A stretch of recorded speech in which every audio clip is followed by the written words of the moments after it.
picture of what sin can do. And it brings us, think about this.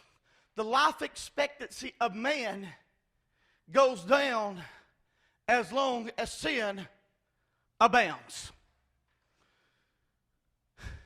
You look in the Bible in the Old Testament time, and you look how long some of them lived after the fall. Boy, you get up in the hundreds of years. And you look to where we are right now. 70 to 80 to 90 years to 100 years is a long time. Seeing that aging process has took part on all of us. The reason we can't feel it, you know, I know I used to be able to do things I can't do now. I tried to not let it catch up with me, but it caught up with me anyway.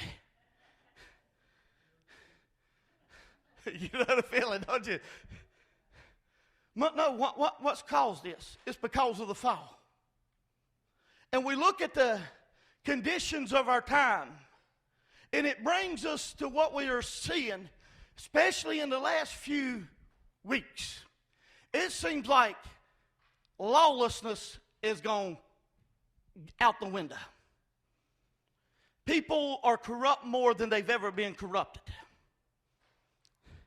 People are mean. Amen. They don't have a heart no more. Because the colder they get on Jesus, they turn away from God, the colder their heart gets.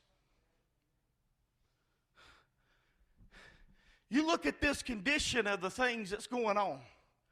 Men dressing as women and women trying to be men. Mixed up, ain't it? Really mixed up. Hatred is running rampant.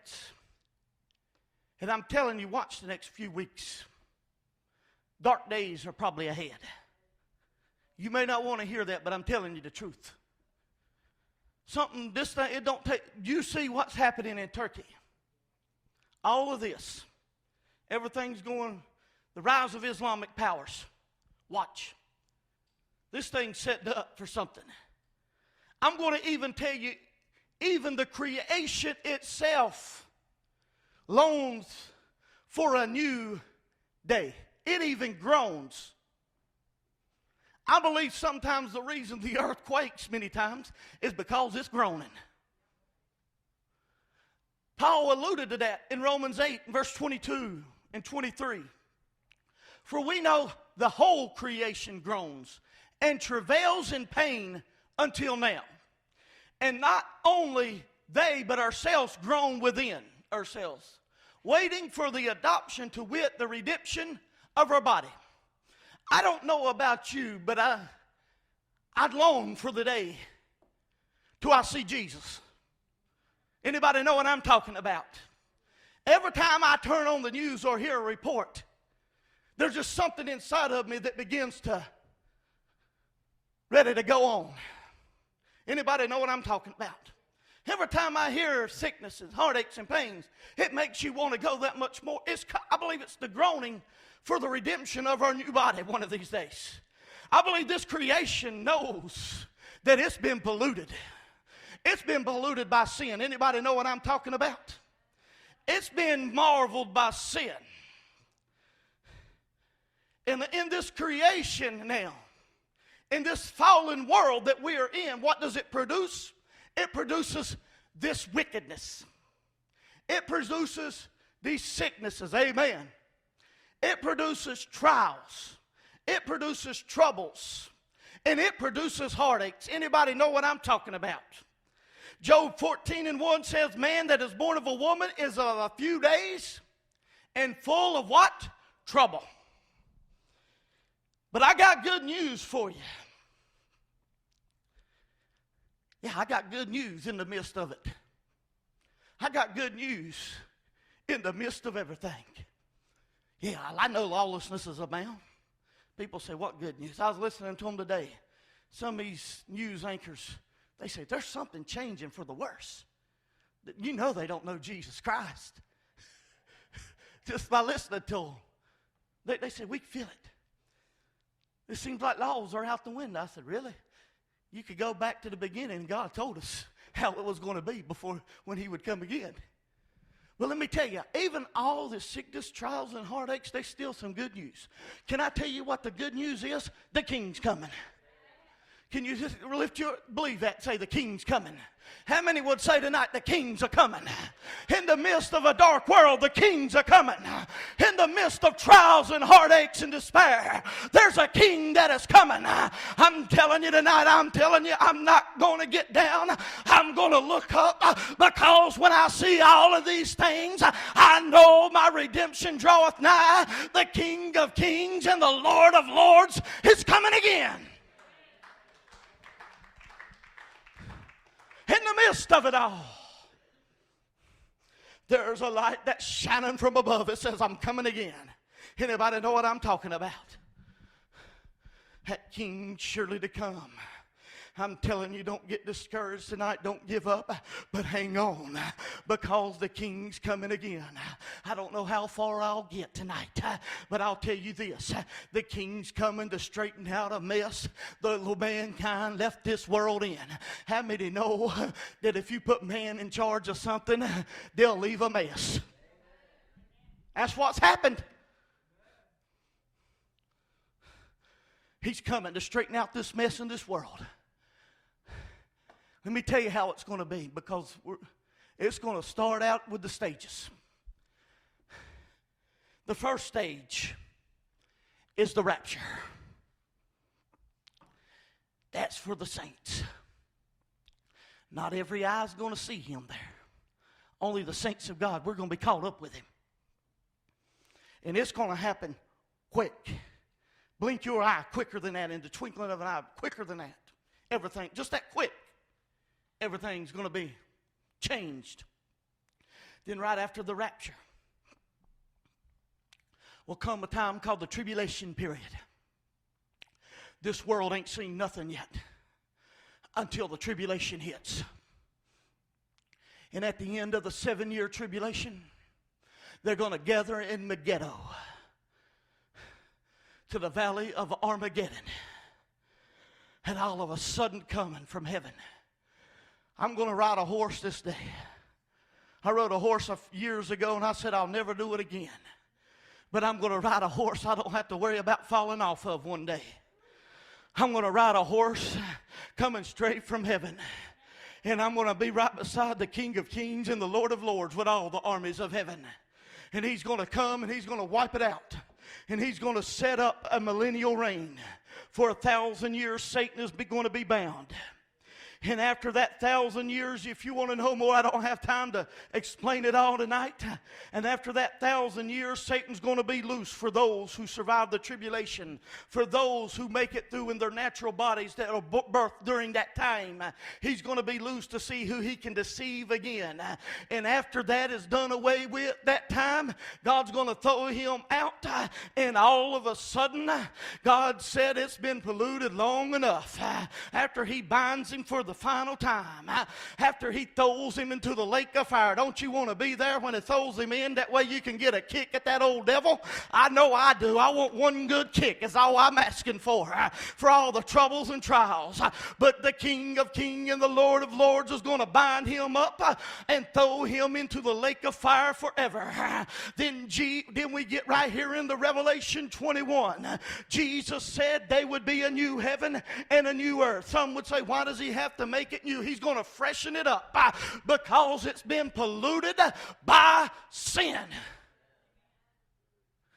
It's not in the original state. Tonight I want to look, and I'm just getting here, at what's going to take place. What we got in store that is coming. I want to just tell you this. I didn't have this in my notes, but we're going to have a body one of these days. I don't need a car. We're going to travel with the speed of thought. You're going to be able to say, I want to be here, and you're going to be there. Oh, what a day. Let me tell you. I don't know how it's going to set up all the way, but I can just imagine I'm being somewhere, the next minute I want to be a million miles away. I can just think it, and zoom, I'll be there. Can you imagine a body where I can eat all the sweets all day and don't have to worry about sugar diabetes? Amen. I believe that we're going to be able to eat without being gluttons. Amen. Oh, I got my foot in my mouth again. Oh, I'm telling you, you got a no more headaches, no more heartaches. Let me tell you, there ain't going to be no more sickness. Oh, what a body that's going to be. See these things? They're going to be gone. They're going to be gone. I got gout. No such thing in this body.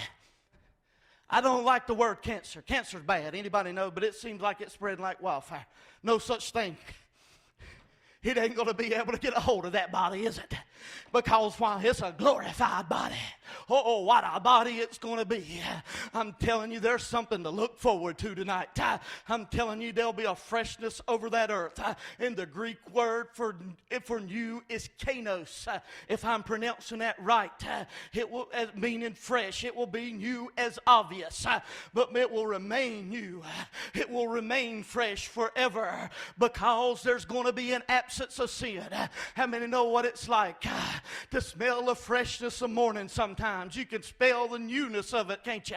I'm telling you, it can't compare to what He's got in store for us. What it's like. Anybody know when you get a new car, you get that new car smell? How good it smells, the freshness of it. I'm telling you, it's a great smell, ain't it? I'm telling you, can you imagine what this earth is going to be when God replenishes it, when God freshens it up? No longer is there a stain of sin, but the dirt of sin has been removed. Can you imagine what it's going to be like? Pulpit commentary says it like this: the thorns, the briars, the poisonous and hurtful herbs and all else that is significant, and the result of sin will disappear. How many know what it's talking about? I'm telling you right now, I believe it's going to be a peaceful time like we've never seen before.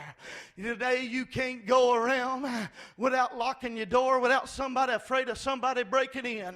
But in that day you ain't going to have to worry about a thief. In that day there ain't going to be nothing poisonous there. In that day the lion shall lay down with what?